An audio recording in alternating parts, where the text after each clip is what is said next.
प्यारे बच्चों, आज हम लोग आपका next chapter pair of linear equations in two variables का इंट्रोडक्शन क्लास लेते हैं। यहाँ पे आप देख रहे हैं लिखा है pair of linear equation in two variables. तो हम जानते हैं कि कोई भी इस ढंग का expression is equal to 0।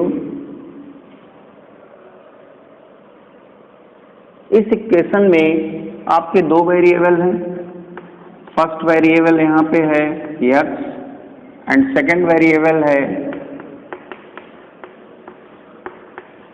y।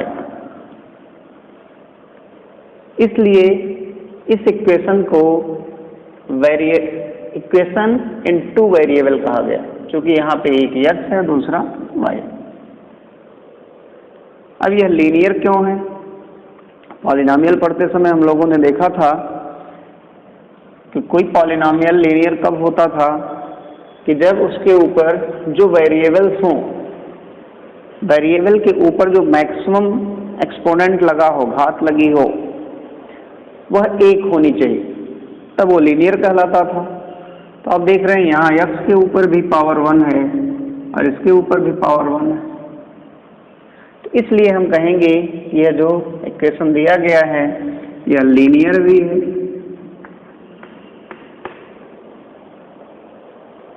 अब यहाँ पे एक वर्ड और यूज किया गया है, पेयर ऑफ लीनियर इक्वेशन। अर्थात हमें इस चैप्टर में एक लीनियर इक्वेशन, दो वेरिएबल वाला एक लीनियर इक्वेशन न दे करके दो वेरिएबल वाले दो लीनियर इक्वेशंस के बारे में पढ़ना है, युग्म के बारे में पढ़ना।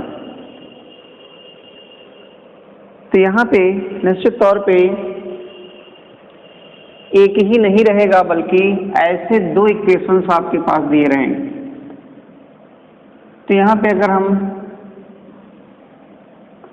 एक a1x b1y और c1 इज इक्वल टू 0 मान लें और दूसरा a2x plus b2y plus c2 is equal to 0।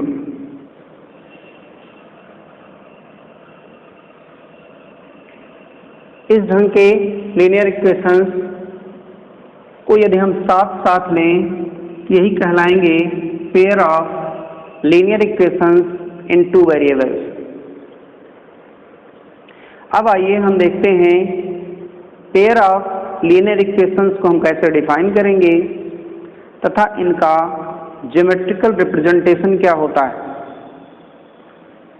तो यहाँ पे हम देख रहे हैं कि यदि हम कोई एक जनरल इक्वेशन लिख दें plus c is equal to 0,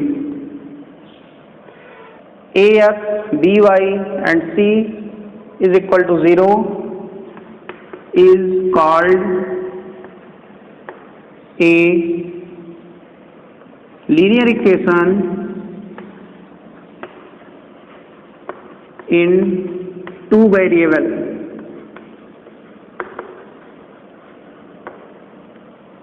x and y if a, b and c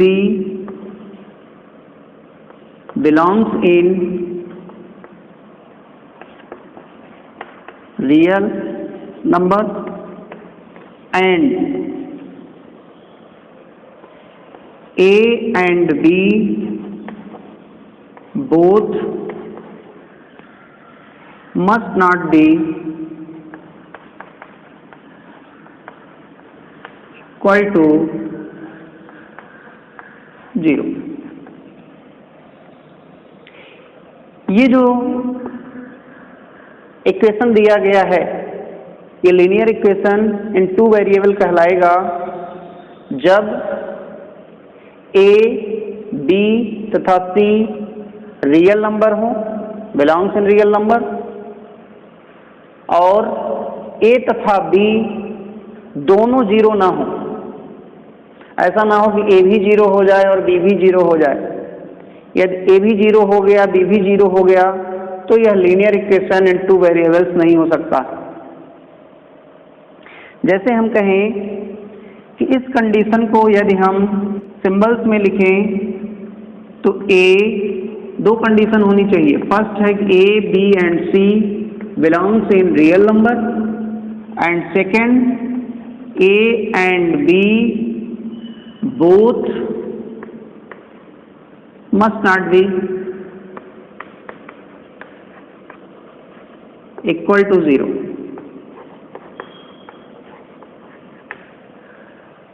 अर्थात ए यदि 0 हुआ तो B must not be equal to 0, और यदि ए नॉन 0 हुआ तो बी 0 हो सकता है, या ऐसा हो सकता है कि ए भी नॉन 0 हो और बी भी नॉन 0। इन तीनों केसेस में तो ठीक है।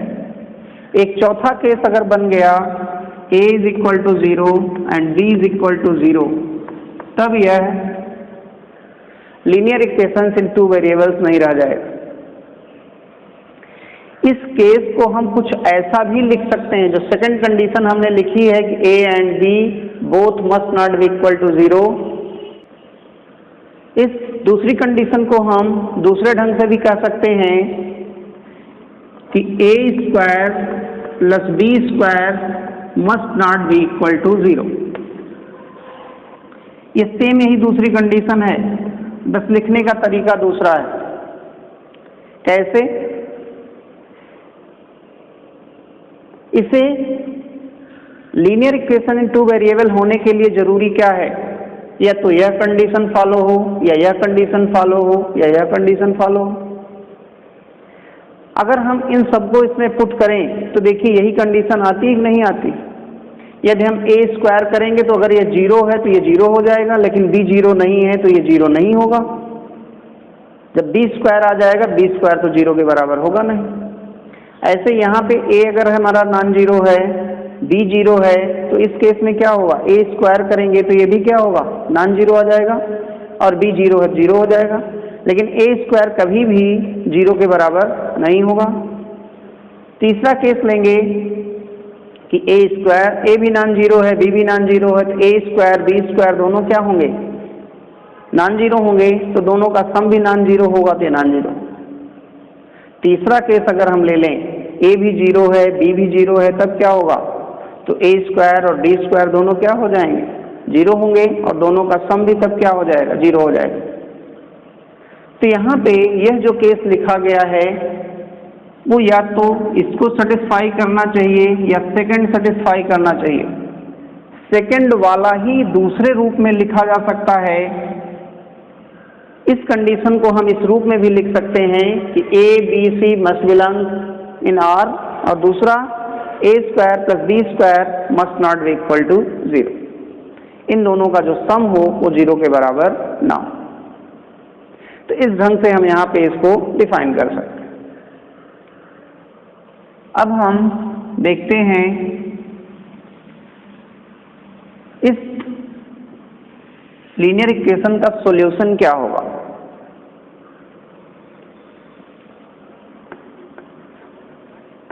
सॉल्यूशन का मतलब होता है कि x और y के वे कौन से मान हैं जिनको इस इक्वेशन में रख दें तो हमारा लेफ्ट हैंड साइड भी राइट हैंड साइड के बराबर हो जाए।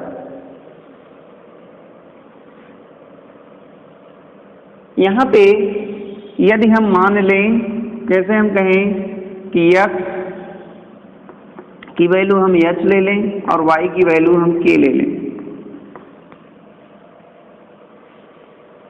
यहाँ से हमको एक पेयर ऑफ पॉइंट्स मिलते हैं h k। इसको हम इस ढंग से भी लिख सकते हैं, जहाँ पे जो फर्स्ट कोऑर्डिनेट है ये x को रिप्रेजेंट करना है और दूसरा जो है वह y को रिप्रेजेंट कर रहा है। अब यदि इस वैल्यू को हम इस इक्वेशन में उठा के रख दें, अर्थात ah प्लस बी के प्लस सी, इसकी वैल्यू हम इस पॉइंट एच और के पर निकाल लें। यदि यह जो मान आ रहा है यह 0 के बराबर आ जाए, जो कि राइट हैंड साइड है, तब हम कहेंगे कि एच और के इस लीनियर इक्वेशन का एक सॉल्यूशन है, या इसी को हम यह कहते हैं कि एच एंड के इस लीनियर इक्वेशन को सेटिस्फाई करता है, संतुष्ट करता है। यहाँ पे हम एक उदाहरण ले लेते हैं। जैसे हम कहें कि हमारे plus 2x plus 3y is equal to 5 है, तो निश्चित तौर पे आप देख रहे हैं कि ये इसी टाइप का है। बस केवल जो 5 यहाँ लिख दिया गया है, आप इसको इसी टाइप का बना सकते हैं। 2x plus 3y minus 5 is equal to 0। किंतु सामान्यतः जो इक्वेशन इस फॉर्म में ना दे करके या इस फॉर्म में ना दे करके यह कुछ इस फॉर्म में दिया रहता है। जब आप सॉल्यूशन निकालेंगे, क्वेश्चंस देखेंगे, इस फॉर्म में दिया रहेगा। अब यदि हम x तथा y के मान लें, जैसे हम कहें कि x की वैल्यू को मैं 1 ले लूं और y की वैल्यू को 1 ले लूं,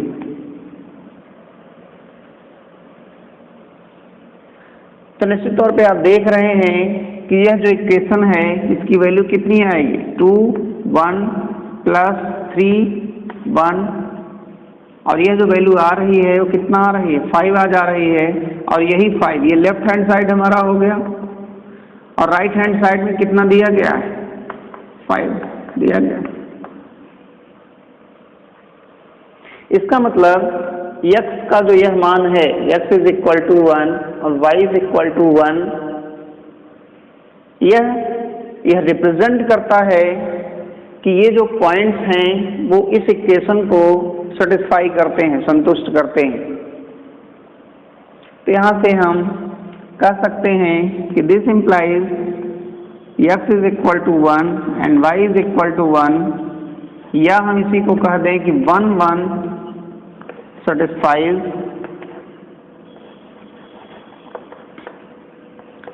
the equation here, 2x plus 3y is equal to 5। अर्थात हमें x और y के ऐसे मान ज्ञात करने हैं जिसकी वैल्यू यहाँ पे पुट कर देने पर लेफ्ट हैंड साइड और राइट हैंड साइड दोनों क्या हो जाएं, बराबर हो जाए। यहाँ पे ज्योमेट्रिकली ये क्या रिप्रेजेंट करता है, अगर हम कहें ज्योमेट्री की भाषा में देखें तो यह एक, आगे चल करके आप देखेंगे ये लाइन को रिप्रेजेंट करता है। लीनियर इक्वेशन इन 2 वेरिएबल एक रेखा को रिप्रेजेंट करता है। कोऑर्डिनेट ज्योमेट्री जब आप पढ़ेंगे तो उसमें आपको मिलेगी ये चीज। तो अगर यह एक रेखा है तो निश्चित तौर पर हम मान लें कि कोई एक रेखा है, इस ढंग से जा रहे हैं। तो ये जो पॉइंट होता है x1 y1, यदि x1 y1 इस रेखा को संतुष्ट कर रहा होगा, इस इक्वेशन को सेटिस्फाई कर रहा होगा, अर्थात x और y की इस वैल्यू को रखने पर यदि लेफ्ट हैंड साइड और राइट हैंड साइड बराबर हो जा रहा होगा, तो निश्चित तौर पे ज्योमेट्रिकली ये जो पॉइंट होंगे इसी रेखा पर कहीं न कहीं स्थित होंगे। तो हम यहाँ पे कह सकते हैं कि मान लीजिए यह हमारा पॉइंट है, x बराबर 1 y बराबर 1, या इसी को 1 1 कह सकते हैं। इस स्ट्रेट लाइन को जो यहाँ पे दिया गया है इक्वेशन के रूप में, इसको यह पॉइंट तभी सेटिस्फाई करेगा जब वह यहाँ पे इस रेखा के ऊपर स्थित हो। मान लीजिए कोई पॉइंट हम यहाँ पे ले लें, एक दूसरा पॉइंट ले लें इस इक्वेशन के लिए, x इज इक्वल टू 1 ले लें, y इज इक्वल टू 3 ले लें। तो जरा सा पुट करके देखें क्या यह सेटिस्फाई है। जब आप देख रहे हैं तो 2 इंटू 1 प्लस 3 इंटू 3 ये आ रहा है 9 प्लस 2 11। लेफ्ट हैंड साइड तो हमारा 11 आ गया और राइट हैंड साइड हमारा क्या है 5 है, यहाँ पे 5 दिया है। तो ये दोनों बराबर नहीं है। अब ये दोनों अगर बराबर नहीं है तो निश्चित तौर पे क्या होगा, यह जो पॉइंट आपका दिया गया है 1 3, यह इस रेखा पर स्थित नहीं होगा। अर्थात जितने बिंदु इस इक्वेशन को सेटिस्फाई करेंगे, संतुष्ट करेंगे, अर्थात जिनका मान यहाँ पे रख देने पर इनकी जो वैल्यू होगी वह left hand side right hand side बराबर हो जाएगा, वे सारे पॉइंट इस रेखा के ऊपर स्थित होंगे। किंतु ऐसा कोई भी पॉइंट जो इस इक्वेशन को सेटिस्फाई नहीं कर रहा होगा वह इस रेखा पर स्थित नहीं होगा। हमने अभी देखा कि 1 3, अगर हम इसको 1 ले लें और इसको 3 ले लें तो 1 3 हमारा कहीं यहाँ आ रहा होगा। तो ये जो पॉइंट 1 3 है यह इस रेखा पर स्थित नहीं है, इसलिए यह इसको संतुष्ट नहीं कर रहा है, सेटिस्फाई नहीं कर रहा है। और इसका उल्टा भी सही है, क्योंकि यह इसको सेटिस्फाई नहीं कर रहा है, इस वजह से यह बिंदु इस रेखा पर स्थित नहीं होगा। अब आप जानते हैं कि चूंकि एक रेखा है, ये जो रेखा यहाँ खींची गई है इस पर कितने बिंदु स्थित हैं, अनंत बिंदु स्थित हैं। इस पे नंबर्स कितने हैं, यहाँ से लेकर के आप देखिए छोटे छोटे छोटे छोटे आप बनाते चले जाएं, इसमें इनफाइनाइट नंबर हैं।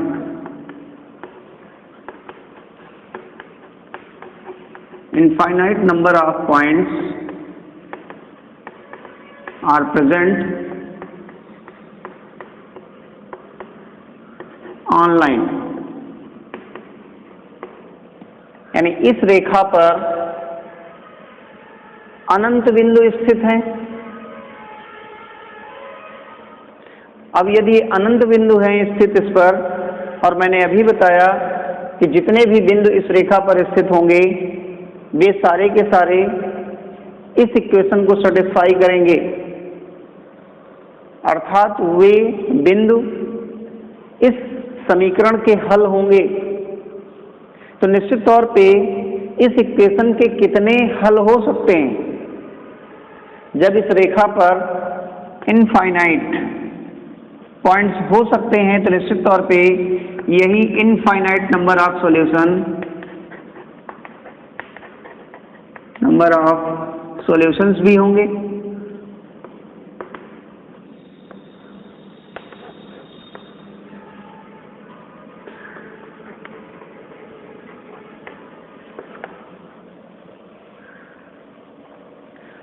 तो जब इनफाइनाइट पॉइंट इस रेखा पर हैं तो इनफाइनाइट पॉइंट इसके सॉल्यूशन भी हो जाए। तो अगर कोई एक लीनियर इक्वेशन इन 2 वेरिएबल दिया गया होगा, ध्यान रखिएगा कि 2 वेरिएबल का एक लीनियर इक्वेशन दिया गया होगा और आपसे पूछा जाए कि इसके कितने सॉल्यूशंस हो सकते हैं, तब आप कहेंगे कि इसके इनफाइनाइट नंबर ऑफ सॉल्यूशंस हो सकते हैं। अब हम यहाँ पे देखते हैं कि ऐसे अगर हमारे पास 2 इक्वेशन हो जाएं, 2 रेखाएं हो जाएं, तब हम क्या करेंगे, कैसे इस चीज को डिस्कस करेंगे। जैसे हम मान लें कि हमारे पास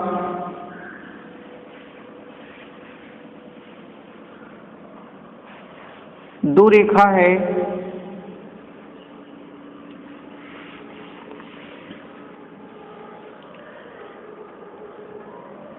ये जो इक्वेशन है ये रिप्रेजेंट कर रही है, ये फर्स्ट वाली हम यहाँ पे फर्स्ट पे लिख दे रहे हैं।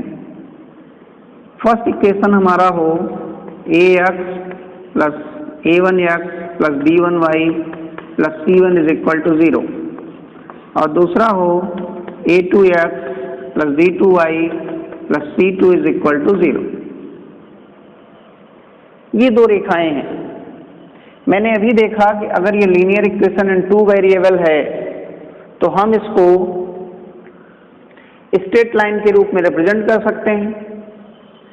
दूसरी भी लाइन लीनियर इक्वेशन है इन 2 वेरिएबल, तो इसको भी हम एक लाइन के रूप में रिप्रेजेंट कर सकते हैं। अब अगर एक लाइन को हमने ऐसे खींच दिया तो हो सकता है कि दूसरी लाइन भी ऐसे ही हो, इसके पैरेलल हो जाए, इसके पैरेलल हो। ये दूसरी लाइन हो गई। या ऐसा हो सकता है कि पहली लाइन तो ऐसे हो और दूसरी लाइन कुछ ऐसे हो।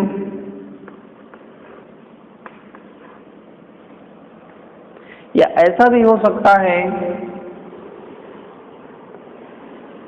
कि पहली लाइन ऐसे हो और दूसरी लाइन भी इसी पर हो।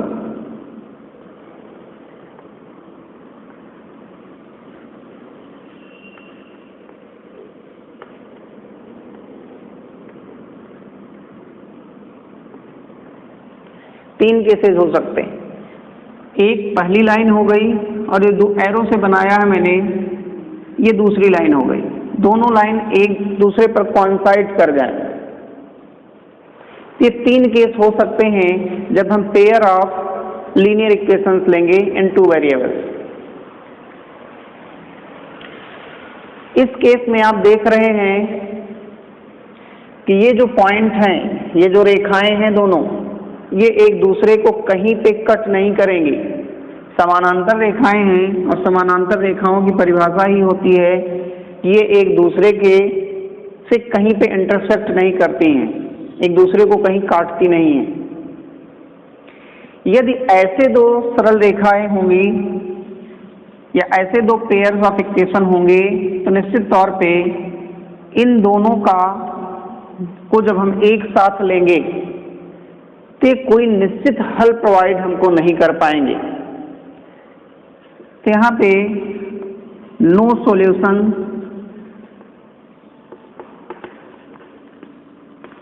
Will be obtain.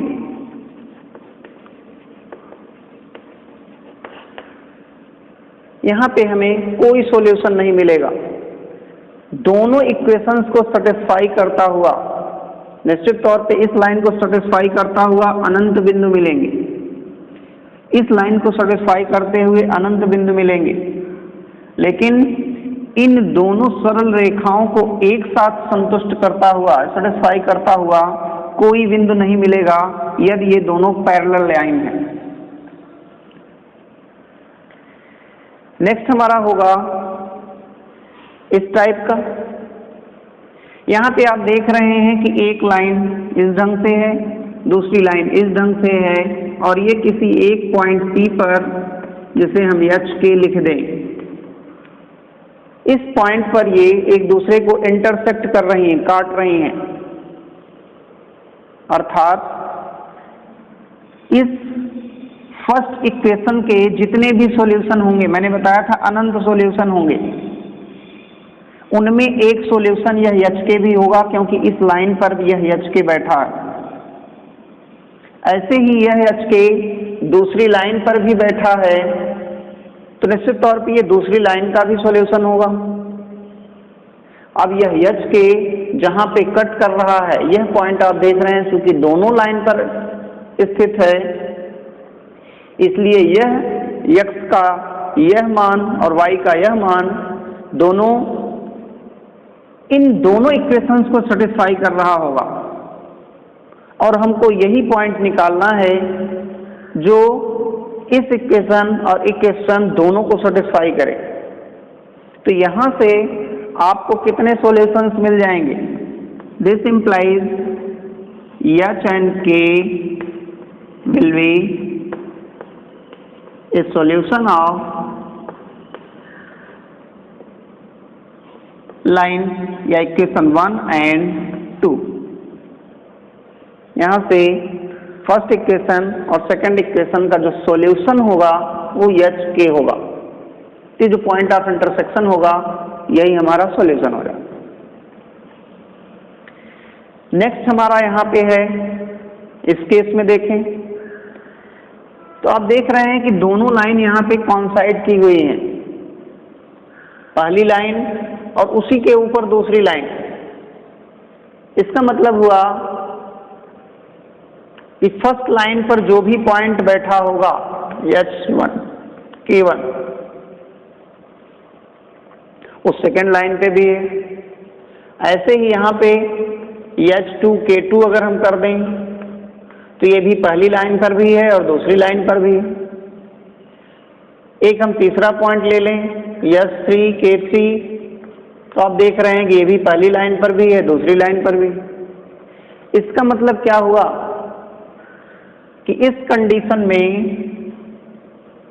हमें सॉल्यूशंस प्राप्त होंगे इन दोनों इक्वेशंस के। उनकी संख्या क्या होगी?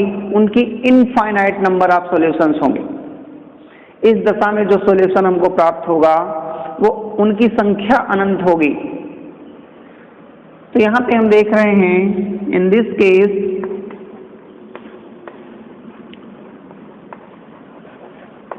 we will get infinite number of solutions। तो यहाँ पे तीन केसेस अराइज हुए। पहला केस यह है जिसमें कोई सॉल्यूशन प्राप्त नहीं होगा। इस कंडीशन को इनकंसिस्टेंट कहा जाता है।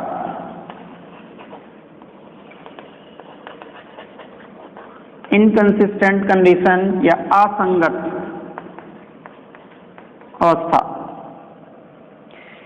इन दोनों कंडीशंस में आप देख रहे हैं कि हमको सॉल्यूशन मिल रहा है, इसमें भी मिल रहा है, इसमें भी मिल रहा है। इसमें हमें एक सॉल्यूशन मिल रहा है और इसमें हमें अनंत सॉल्यूशन मिल रहे हैं। इन दोनों को हम कहते हैं कंसिस्टेंट या संगत, यानी हल के लिए, सॉल्यूशन के लिए कंसिस्टेंट हैं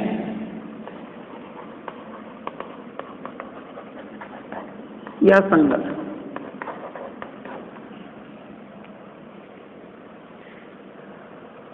तो यहां से आपने देखा कि दो pair of linear equation in two variables अगर दिया गया है तो कब उनके सॉल्यूशन संभव हैं, कब उनके सॉल्यूशन संभव नहीं है। ये तो हमने दिखाया ज्योमेट्रिकली, ज्यामिति के आधार पर कैसे हम प्रूफ करेंगे किसका सॉल्यूशन संभव है और किसका सॉल्यूशन संभव नहीं है। किंतु हम यहाँ से एक कंडीशन निकाल सकते हैं और ये जो कंडीशन आएगी इसके आधार पर हम कहेंगे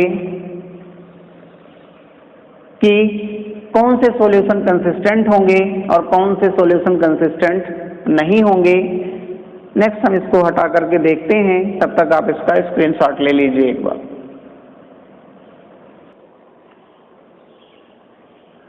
अब यहाँ पे यह प्रश्न उठता है कि क्या हम दो लीनियर इक्वेशन या पेयर ऑफ लीनियर इक्वेशंस अगर हमको दिए गए हैं तो इसका कोई सॉल्यूशन होगा कि नहीं सॉल्यूशन होगा, या इनकंसिस्टेंट होगा या कंसिस्टेंट होगा। इसको बताने के लिए हमें क्या ग्राफ प्लॉट करना जरूरी होगा या बिना ग्राफ प्लॉट किए ही हम इस चीज को बता सकते हैं। तो निश्चित तौर पे ग्राफ प्लॉट करने की जरूरत हमें नहीं पड़ेगी यदि हमें इक्वेशंस दिए गए हैं। तो इस इक्वेशंस के साथ कुछ कंडीशंस होती हैं। वे जो कंडीशन होंगे उसके आधार पे हम कह सकते हैं कि कौन सा pair of linear equation consistent होगा, कौन सा नहीं होगा। आगे चल करके आप देखेंगे कि किन्हीं दो स्ट्रेट लाइंस के पैरेलल होने की जो कंडीशन है वह कंडीशन होती है A1 by A2 is equal to B1 by B2 but it is not equal to C1 by C2। अर्थात ये दो इक्वेशंस हमको दिए गए हैं, a1 x plus b1 y plus c1 is equal to 0, a2 x plus b2 y plus c2 is equal to 0। तो ये दोनों लाइन पैरेलल होंगी यदि x का कोएफिशिएंट फर्स्ट लाइन का और सेकेंड लाइन का x का कोएफिशिएंट दोनों का जो रेशियो हो वो y के कोएफिशिएंट के रेशियो के बराबर हो, किंतु जो कांस्टेंट टर्म हो c1 और c2 उनका जो रेशियो हो उसके बराबर ना हो। ये दोनों तो बराबर हो आपस में, किंतु यह उसके बराबर नहीं होना चाहिए। इस केस में क्या होगा, इसके लिए जो कंडीशन आती है वो a1 by a2 must not be equal to b1 by b2। यदि ऐसा होगा तो हम कहेंगे जो पेयर ऑफ लीनियर इक्वेशंस होंगे इन टू वेरिएबल्स वे क्या रिप्रेजेंट करेंगे, वे कंसिस्टेंट होंगे तथा एक यूनिक सॉल्यूशन वहां पे शो करेंगे। यानी उस पेयर ऑफ लीनियर इक्वेशन का केवल यूनिक सॉल्यूशन होगा H के। नेक्स्ट आपकी कंडीशन है संपाती लाइनों की दशा में, कोइंसिडेंट लाइंस की दशा में क्या होगा ये, इसके लिए होता है a1 by a2 is equal to b1 by b2 is equal to c1 by c2। यदि हमारे पास दो लाइन दी गई हैं, पेयर ऑफ लीनियर इक्वेशन से टू वेरिएबल दिए गए हैं, यदि उनके कोएफिशिएंट्स के रेशियो बराबर हों और साथ ही साथ वह जो रेशियो आए वे कांस्टेंट टर्म का जो रेशियो होगा उसके भी बराबर हो, तब हम ऐसी दशा में कहेंगे कि ये जो दो लाइन हैं वो संपाती हैं और उस दशा में भी सॉल्यूशन संभव होता है। लेकिन अभी हमने डिस्कस किया कि इस दशा में जो सॉल्यूशन होते हैं वो हमारे पास इनफाइनाइट नंबर ऑफ सॉल्यूशंस हमको प्राप्त होते हैं। तो अब हम अगर कहीं पे हमको दो इक्वेशंस दिए रहेंगे तो हमको ये ग्राफ प्लॉट करने की जरूरत नहीं है, हम इस कंडीशन को मैच कराएंगे। इसमें से जो कंडीशन मैच करेगी वही बता देंगे कि इसके कितने सॉल्यूशन संभव होंगे। यदि ऐसा केस आ जाता है तो निश्चित तौर पे वो संगत होगा, सॉल्यूशन कंसिस्टेंट होंगे, जो पेयर होगा ऑफ लीनियर इक्वेशन वो कंसिस्टेंट होगा for infinite number of solutions. यहाँ पे जो होगी वो यूनिक सॉल्यूशन के लिए H के लिए होगा, और यहाँ पे जो होगा अगर ऐसी कंडीशन आती है कि पैरेलल लाइंस हैं और पैरेलल लाइंस में अभी हमने डिस्कस किया कि कोई सॉल्यूशन संभव नहीं होता है। तो फर्दर के लिए हमें ये वाली कंडीशन से याद रखनी है कि कब कंसिस्टेंट होगा, कब इनकंसिस्टेंट होगा और किस दशा में यूनिक सॉल्यूशन मिलेगा, कब इनफाइनाइट नंबर ऑफ सॉल्यूशंस मिलेंगे। आइए हम एक छोटा सा उदाहरण ले लेते हैं, उसके आधार पर देखें कि हमारे जो पेयर ऑफ लीनियर इक्वेशंस दिए गए हैं उसके कैसे सॉल्यूशन या किस प्रकार वह कंसिस्टेंट है कि नहीं है या उसका सॉल्यूशन संभव है कि नहीं है, इस टाइप की चीजें हम देखते हैं। जैसे हम कहें कि 2x plus 3y is equal to 4 और एक हम ले लें 4x plus 6y is equal to 8 कर दें। एक हम ले लेते हैं 2x plus 3y is equal to 4, 2x plus 6y is equal to 7 और एक ले लेते हैं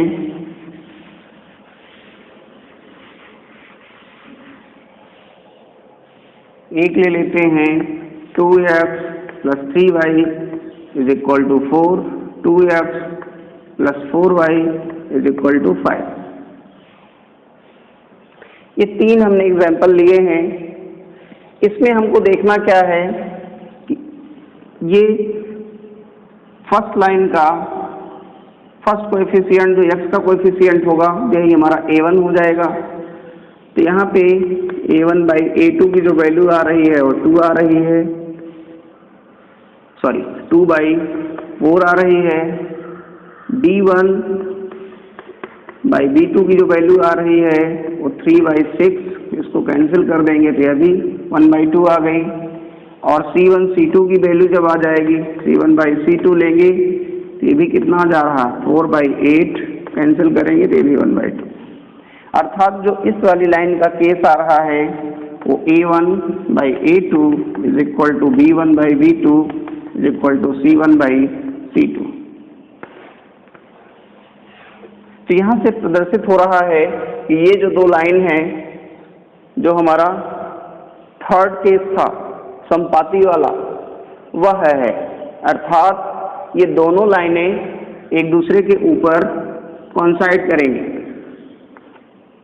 और इस दशा में हम जानते हैं कि कितने हैं, ये कंसिस्टेंट होता है और साथ ही साथ इसमें इनफाइनाइट नंबर ऑफ सॉल्यूशंस मिलते हैं, इनफाइनाइट नंबर ऑफ सॉल्यूशंस। इस केस में अगर हम देखें तो a1 बाई a2 अगर हम कर रहे हैं तो a1 by a2 is equal to 2 by, sorry यहाँ पे हम 4 लेते हैं, 2 by 4 that will be equal to 1 by 2। यहाँ लेंगे a2 by b1 by b2 that will be equal to 3 by 6 that will be 1 by 2 and next c1 by c2 is equal to 4 by 7। यहाँ पे जो condition आपको मिल रही है, दिख रहा है कि a1 by a2 is equal to b1 by b2 but not equal to c1 by c2। ये जो केस है आप जान रहे हैं कि मैंने अभी बताया था कि दो पैरेलल लाइन के केस में था। जब पैरेलल लाइंस बनेंगी तब ये कंडीशन आती है। इसका मतलब ये दो ऐसी pair of linear equation in two variables हैं कि जो इनकंसिस्टेंट हैं, अर्थात इनका सॉल्यूशन संभव नहीं है। x और y का ऐसा कोई मान नहीं मिलेगा जो इसको भी सेटिस्फाई करे और इसको भी सेटिस्फाई करे। एक लास्ट है, यहाँ पे आप देख रहे हैं, यहाँ पे a1 बाई a2 देखिए कितना आ रहा है, 2 by 2 that will be 1। b1 by b2 कितना आ रहा है, 3 बाई 4। अब यहाँ पे देख रहे हैं कि हम a1 by a2 is not equal to b1 by b2। और यदि ऐसा है तो हमने केस बनाया था कुछ इस ढंग का, यह एक पॉइंट पर इंटरसेक्ट करेगी लाइन एक दूसरे को और यहाँ से जो सॉल्यूशन हमको मिलेगा एक यूनिक सॉल्यूशन मिलेगा, तो सॉल्यूशन यूनिक हो जाएगा। यानी इसका हमें केवल एक सॉल्यूशन प्राप्त होगा, इस वाले केस में एक भी सॉल्यूशन प्राप्त नहीं होगा और इस केस में हमें इनफाइनाइट नंबर ऑफ सॉल्यूशंस प्राप्त होंगे। तो हम देखिए क्या कर रहे हैं, इसमें इनके केवल गुणांक निकाल रहे हैं, रिस्पेक्टिव गुणांक, और वो जो रिस्पेक्टिव गुणांक हो उनका अनुपात निकाल लीजिए। ये जो वैल्यूज आ रही हैं इनका जो अनुपात आना चाहिए, ये जो अनुपात आ रहे हैं देखिए बराबर आ रहे हैं, तब तो ये कंडीशन हो जा रही है। इनके अनुपात देखिए, दो a1 बाई a2 और b1 बाई b2 बराबर आए, किंतु c1 और c2 के बराबर नहीं है, तो दूसरा केस बन गया। ऐसे यहाँ पे एक तीसरा केस बनता है कि जब a1 बाई a2 और b1 बाई b2 दोनों आपस में बराबर ना हो। तो कहीं पे अगर pair of linear equations in two variables दिए रहेंगे तो हमको करना क्या होगा, उनके कोएफिशिएंट इस ढंग से चेक कर लेने होंगे और ये रेशियो चेक करके हम बता देंगे कि वो सॉल्यूशन इनकंसिस्टेंट होगा या नहीं होगा। अब इसको कैसे प्राप्त करेंगे, इनकी वैल्यूज कैसे निकालेंगे, वो सब अलग विषय वस्तु है, वो नेक्स्ट लेक्चर में हम लोग पढ़ेंगे। यहाँ पे सिर्फ हमको ये देखना था कि जो पेयर ऑफ लीनियर इक्वेशंस दिए गए हैं क्या वे कंसिस्टेंट हैं या फिर नहीं। तो बस आज का लेक्चर हम यहीं पे समाप्त करते हैं। नेक्स्ट हम अगले लेक्चर में डिस्कस करेंगे। Thank you.